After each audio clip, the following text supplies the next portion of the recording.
দেখুন কতটা সফট একটা পাউরুটি। এখানে কিন্তু টোটালি বেকিং পাউডার ছাড়া এই পাউরুটিটা বানানো হয়েছে।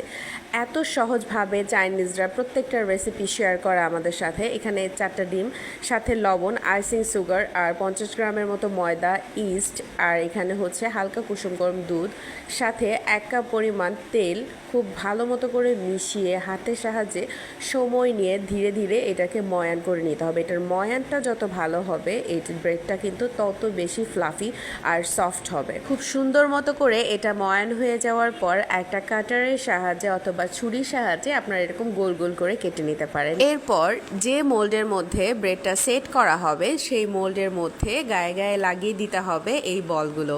এরপর একটু ওয়াটার ব্রাশ করে নিতে হবে। কিছুক্ষণ পর এটা যখন একটু ফুলে যাবে তখন এর মধ্যে ডিমের কুসুম ব্রাশ করে কালো জিরা আর ড্রাই ফ্রুটস দিয়ে 30 মিনিটের মতো বেক করে নিলেই কিন্তু এটা একদম রেডি হয়ে যাবে। একদম সুপার ফ্লাফি ব্রেড।